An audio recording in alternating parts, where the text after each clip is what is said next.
decían que hiciera la transferencia por breve, quedó mal y la llamaron con sumo afán como, no, es que lo hiciste mal, tienes que ingresar a tu billetera, colocas un uno antes y un uno después, porque, y le inventaron ahí una palabra demasiado rebuscada que la pelada decía, pues yo en ese momento lo vi normal, y luego puse el uno al inicio y luego al final eran 1.042.100 pesos, Ay, Dios mío. y como que caí en cuenta del monto, y dije, no, espérese, yo porque estoy pasando. Como que cayó en cuenta, entró a reunión y colgó la llamada. Me he encargado de compartirlo, lo repito cuando puedo. Si alguien recibe una llamada que le genera presión y le dice una respuesta rápida porque es del banco, enseguida cuelgue. O sea, Ujú. enseguida cuelgue y haga el ejercicio de devolver la llamada a su banco por los canales oficiales. Existe la creencia de que los datos se pierden y que es responsabilidad de los bancos. Y eso es como algo que quisiera decir que no es así. Realmente quizás las personas no somos conscientes de cómo estamos exponiendo la información permanentemente a través de redes sociales. Compartimos la foto de me subieron el sueldo, entonces ya se está exponiendo información. Salen a almorzar las personas con la foto, el carnet, la fecha, el RH y demás. O sea, es una Mm, información que queda completamente expuestos. Instalan juegos dentro de los dispositivos en donde hay una exposición también a malware. El parte de la educación financiera y el acercamiento de las entidades es hablar en un lenguaje coloquial que el usuario pueda entender y que sepa, está entregando su información, le pueden robar su dinero, es lo que estamos totalmente. buscando.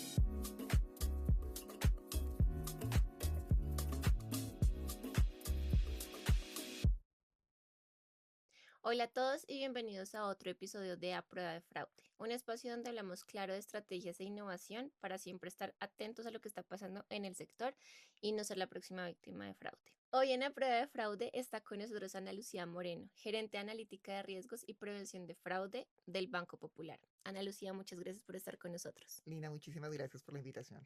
Listo, Ana Lucía, cuéntanos un poquito para empezar sobre tu trayectoria en prevención de fraude en el Banco Popular. Lina, pues llevo ya varios años trabajando en analítica, en riesgos, en prevención de fraude en el sector financiero y he tenido la oportunidad de liderar equipos que trabajan con analítica, analítica avanzada y la aplicación de soluciones para la prevención de fraudes. Y no, pues este es un mundo en el que todo el tiempo están cambiando las cosas, los delincuentes están todo el tiempo innovando y eso nos obliga a estar siempre a la vanguardia en temas de fraude. No, y sobre todo que esto es algo al que le gusta, le sabe, ¿no? O sea, es de todos los días 24/7 para poder proteger a los usuarios y los clientes del sector financiero. Por supuesto. Bueno, Ana Lucía, en este episodio vamos a hablar de algo que está tomando muchísima fuerza y es la suplantación de identidad y cómo la tecnología está apoyando al sector financiero y fintech para proteger a los usuarios de esta modalidad. Y para entender este tema que está tomando tanta relevancia como lo mencioné, quiero compartirles una cifra para poner en contexto el panorama que estamos viviendo hoy.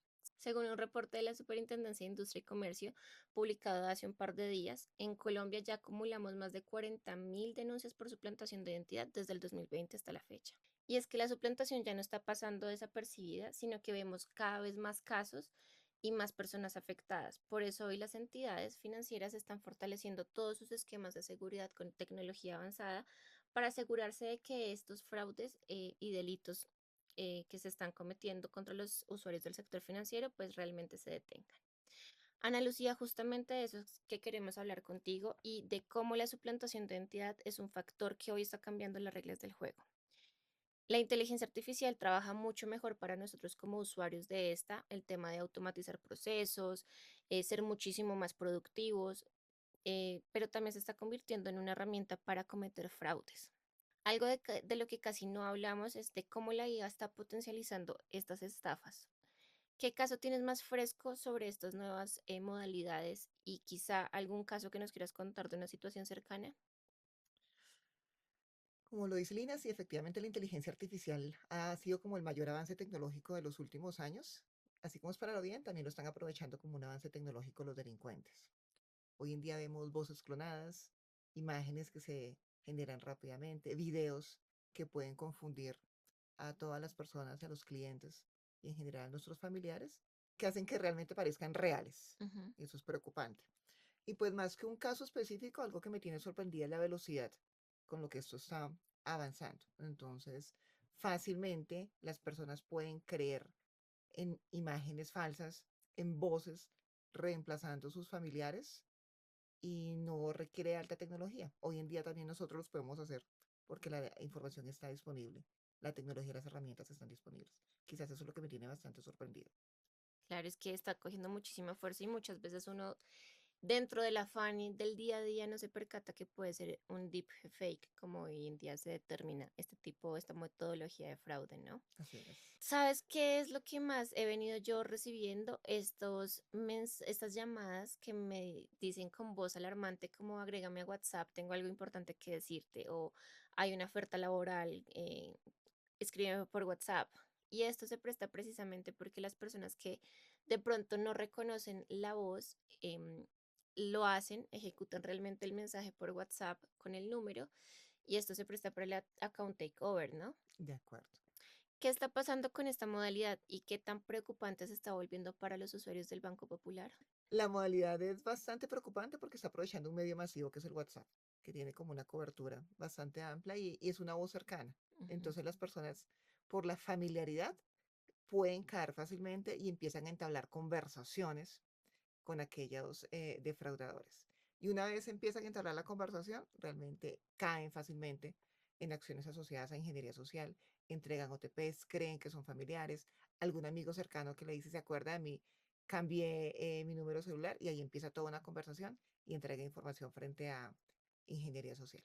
ujú. Entonces, pues es una situación que sí es preocupante, realmente, no tanto en este momento para el Banco Popular, para decirlo como un caso específico, sino cómo la situación está afectando a Al todos los sistema usuarios financiero. de WhatsApp y al sistema financiero. Ujú, ok, de acuerdo.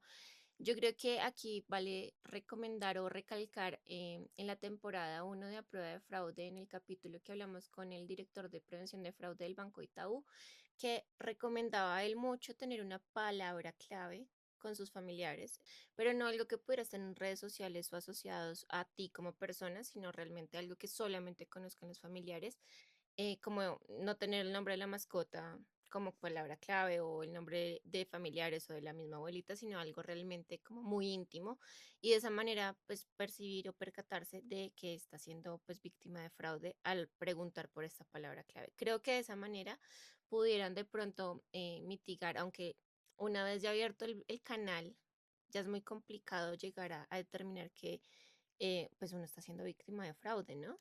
Sí, y además de esa recomendación que comparte me parece muy buena, también algo que yo sugiero y le digo a las personas es no se deje llevar por la presión. Los bancos nunca están pidiendo los temas rápidos, contésteme rápidamente. Cada vez que hay una presión, realmente piense de una vez que hay un intento de fraude Ujú. asociado a un intento de robar su información. De acuerdo. Ana Lucía, yo creo que una parte muy fundamental es el tema de la educación financiera, ¿no? Y quiero saber algo respecto al tema. ¿Cómo están logrando que sus clientes hoy en día, y especialmente los adultos mayores o personas que no tienen mucha conocimiento de esta parte de hiperdigitalización que hoy vivimos en el mundo, cómo están haciendo para que adopten estos hábitos de seguridad sin que la tecnología se convierta en una barrera? Yo quiero partir de un tema y es que creemos que los adultos mayores tienen rechazo a la tecnología y no es así. Ujú, Realmente eso es como lo primero que nos estamos dando cuenta nosotros por el nicho que tenemos en el banco. No hay un rechazo de los adultos mayores hacia la tecnología. Lo que sí tenemos es la responsabilidad del trabajo y estamos haciendo todo el tiempo es hacer que la tecnología no sea una barrera. Mostrar cómo tener biometría realmente ayuda a las personas a no estar recordando 5.000 claves. O sea, realmente está ayudando. Nuestro trabajo, nuestra tarea, nuestro ejercicio permanente es buscar y mostrar que la tecnología más que una barrera es un facilitador. ujú, de acuerdo. ¿Y cómo perciben ellos estas herramientas como las que mencionas de biometría y aplicaciones móviles o mecanismos de autenticación digital? Nosotros hemos buscado unir tres factores: tecnología, velocidad y educación financiera. Ujú, Entonces, tecnología, porque igual en este ejercicio de prevención de fraudes queremos contar con monitoreo permanente 7 por 24, tener soluciones analíticas para nuestros clientes realmente, integrando modelos, algoritmos dentro de nuestras herramientas y unos mecanismos de autenticación que sean sencillos, ok, biometría y demás. Cuando hablamos de velocidad es que sabemos que esta respuesta 7 por 24 en línea y en tiempo real es determinante. Entonces también la tenemos súper incorporada dentro de nuestro proceso ujú, de prevención de fraudes. Y el que es determinante es la educación financiera. En el banco estamos permanentemente recordándole a nuestros clientes la importancia de no caer en fraude, los tipos de modalidades nuevas que pueden estar existiendo. Y pues es una labor permanente y compromiso que tenemos del banco y en general el sector financiero. de acuerdo. Últimamente uno ya ve muchísimas más campañas muy dirigidas al usuario final con todo este tipo de modalidades de fraude, pero ya desde más allá del concepto smishing, phishing, spoofing, todos los phishing que hay, sino un poquito más dicientes para que se entienda desde el ejercicio, ¿no? O sea, he visto muchas campañas bastante interesantes donde ya se muestran con ejemplos qué es lo que está haciendo el fraude y cómo prevenir y no caer en eso. Entonces me Y parece dejar de ser tan técnicos. O sea, estamos, o sea, en el exacto, parte de la educación financiera y el acercamiento de las entidades es hablar en un lenguaje coloquial que el usuario pueda entender y que sepa, está entregando su información, le pueden robar su dinero, es lo que estamos totalmente. buscando. Y eso me parece muy clave y muy acertado y encaminado de lo que hacemos en la prueba de fraude, porque siempre ha sido cómo le hablamos de estos temas a la persona que llamamos aquí de a pie, para que conozca un poco más allá de lo que estamos viviendo. Los que trabajamos 24/7 en esto, pues la tenemos muy clara y es muy poco probable que caigamos, aunque no estamos Estamos exentos. exentos. Pero sí la persona que nos está viendo y nos está escuchando, que entienda cómo funciona y operan estos delincuentes y qué no deberían estar haciendo. En la prueba de fraude nos han llegado algunas mm, notificaciones sobre personas que han sido víctimas de fraude. Una de ellas es una persona adulto mayor, donde nos cuenta que hicieron portabilidad de su número de un operador a otro y le hicieron le aperturaron un crédito no muy grande en una institución financiera, pero ella me decía o nos compartía que no entendía cómo el delincuente tenía los datos y cómo el banco permitía que abrieran una cuenta a nombre de ella sin siquiera ser ella la que estuviera haciendo todo por detrás, ¿no? Entonces nos surge esta duda de cómo los delincuentes llegan a tener esta información para llegar incluso a solicitar productos a su nombre. Existe la creencia de que los datos se pierden y que es responsabilidad de los bancos. Y eso es como algo que quisiera decir que no es así. Realmente quizás las personas no somos conscientes de cómo estamos exponiendo la información permanentemente a través de redes sociales. Compartimos la foto de me subieron el sueldo, entonces ya se está exponiendo información.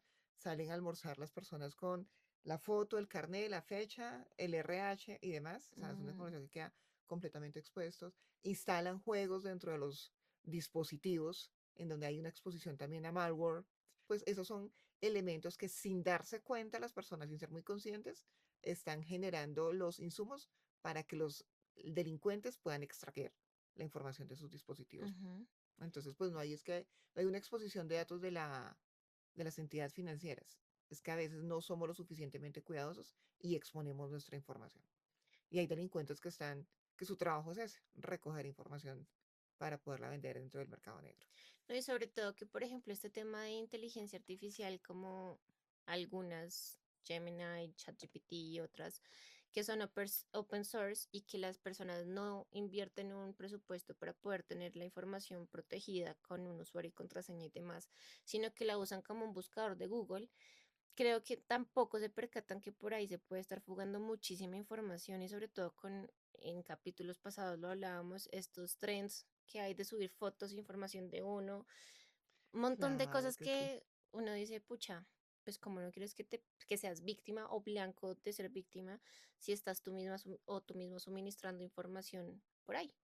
Entregan grabaciones, entregan la voz de los familiares y después se dan cuenta que les entró una llamada con la voz falsificada por IA. Sí, total. Y es impresionante sobre todo lo que mencionas de el trabajo de ellos es buscar información en la dark web y demás. Pero mira que hace poquito estábamos hablando y en Telegram una base de datos de como 200.000 cédulas Ujú. colombianas cuesta $5. Es un regalo. Es absurdo y es increíble cómo obtienen ellos estos datos. $5 no es nada hoy en día. Ujú. Entonces, creo que ahí tenemos que ser un poquito más sensibles en dónde publicamos, qué consumimos, dónde metemos nuestra información. Y lo que dices del carnet de la empresa no lo había percibido de esa manera. Y claro, ahí también hay información de uno sin darse cuenta. Por supuesto. Y en ese mismo camino, Ana Lucía, alguien que ya fue suplantado, que es algo que preocupa mucho a los clientes del sector financiero. Con esto que se está hablando mucho de la ley 2573 del 2026, que aunque no entró en vigencia, está en las miras eh, para proteger a las víctimas de suplantación de identidad. ¿Cómo pueden hacer los ciudadanos para denunciar que fueron víctimas de este delito y cómo protegerse? Aquí, digamos que en el fraude en general, una primera actuación siempre es actuar oportunamente. La que deben hacer las personas, pues igual, si consideran que fueron víctimas de fraudes, reportarlo a su entidad financiera e igualmente ir a las autoridades y poner la respectiva denuncia. Son como las dos Ujú. acciones inmediatas. Un banco no puede empezar a trabajar sin que haya un reporte, porque pues el que se entera de que fue suplantado fue El el cliente. cliente. ¿Listo? Pero pues, digamos, la primera acción siempre es reporte inmediatamente. Listo. Y ya con eso los entes reguladores y el banco se ponen Sí, porque se en el activan los trabajo. controles correspondientes, pues para evitar que se generen más productos a nombre de esta persona suplantada, y se activan pues como los protocolos que tienen cada una de las entidades financieras. Entonces, primer paso siempre hablar con tu entidad financiera y ya ahí en adelante el protocolo que se sugiere dentro de la entidad. De acuerdo, así es. Súper. Ana Lucía, ahora hablemos de Open Finance.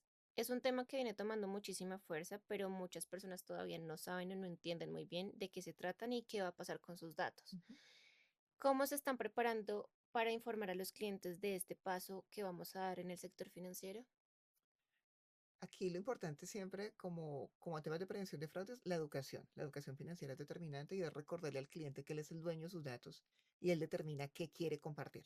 Ujú, Open Finance va a funcionar adecuadamente mientras exista confianza y conocimiento del cliente respecto a lo que va a compartir. ujú. Tiene extremadamente muchísimos beneficios para el cliente y para las entidades financieras porque se van a poder ofrecer soluciones personalizadas realmente. Pero aquí el nivel de concienciación y de educación financiera que debe tener el cliente, pues es bastante importante para que sepa qué es lo que está compartiendo con el sector.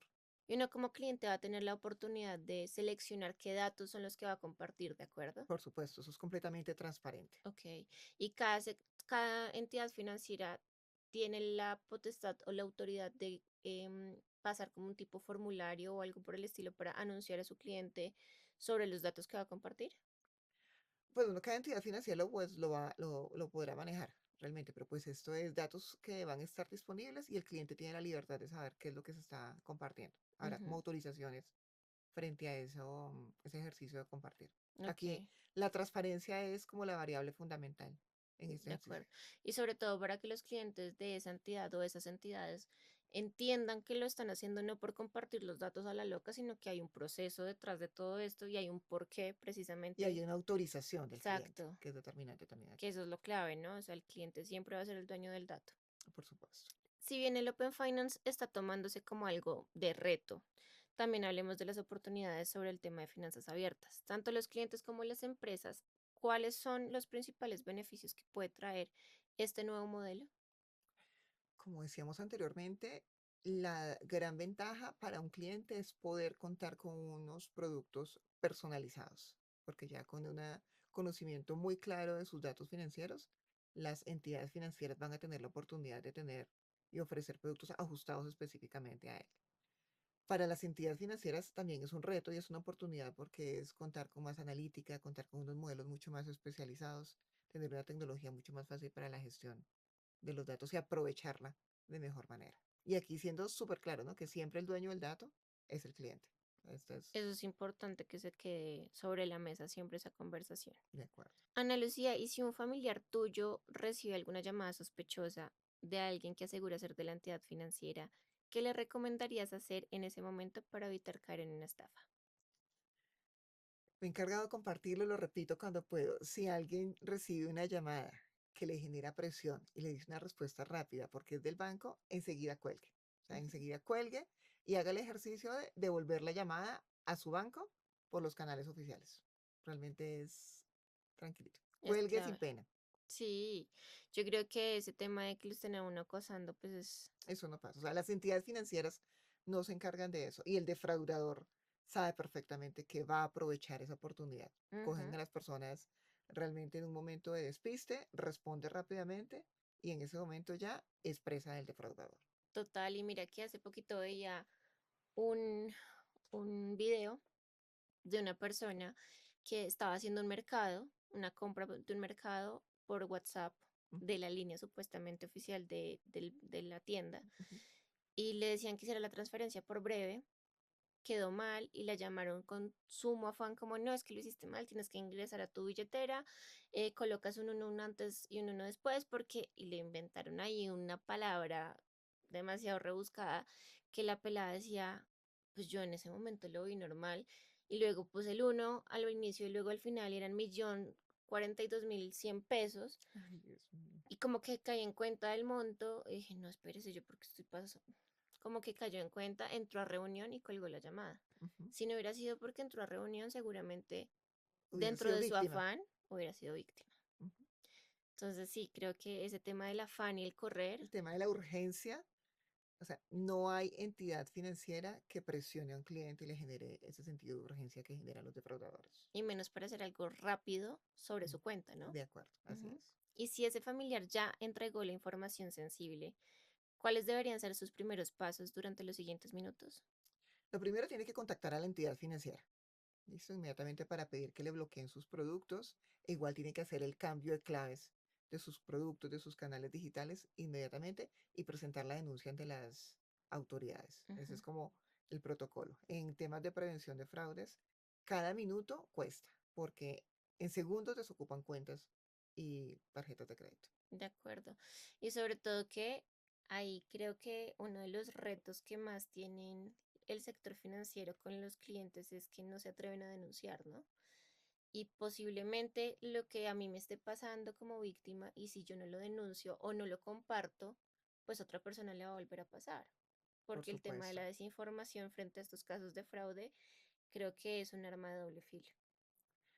Sí, la desinformación es un arma fuerte, sin embargo, también insisto en el ejercicio recurrente que están haciendo las entidades financieras, en recordarle a los clientes que no entreguen su información, cuáles son las modalidades. Yo creo que sí estamos bastante juiciosos en este ejercicio. Ana Lucía, y para cerrar, si mañana cualquiera de nosotros recibe una llamada como las que hablábamos al inicio, un mensaje o un enlace sospechoso, ¿cuál es la recomendación que nunca deberíamos olvidar para proteger nuestro dinero y nuestra información? En esto, insisto, la más repetitiva del mundo. Si yo pudiera dejar un solo mensaje es, no le crea ni caiga en los sentidos de urgencia. Un banco, nunca una entidad financiera, jamás va a presionar a un cliente para que entregue su información.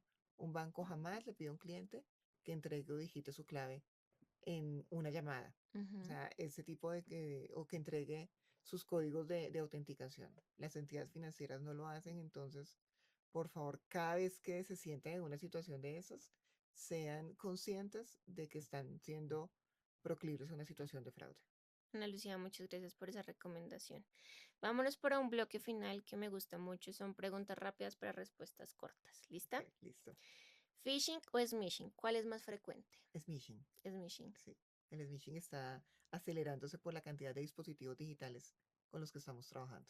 Y sobre todo porque ahorita en Colombia el tema del mensaje corto está siendo más económico, ¿no? Por supuesto. Entonces, preocupante de ese lado, toca que revisemos. ¿La educación proviene más que la tecnología, Ana Lucía? La tecnología detecta fraude, la educación realmente lo evita, porque Ujú. necesitamos de ambas. O sea, con tecnología, bien, pero sin educación no hacemos nada. Esa me gusta. Ujú. ¿El fraude es más emocional o tecnológico? Emocional. Los delincuentes utilizan la tecnología aprovechándose de la emoción que genera. Presión, susto, te van a robar, eso es mucho más emocional. Súper, Ana Lucía, muchísimas gracias por estar acá en la prueba de fraude. A usted, muchas gracias por el ratico. Y ya saben que si les gustó este contenido y todo lo que nos comparten Ana Lucía desde su experiencia, los invito a que nos sigan en Spotify, YouTube y LinkedIn para que siempre estén a prueba de fraude. Nos vemos en la próxima. Chao.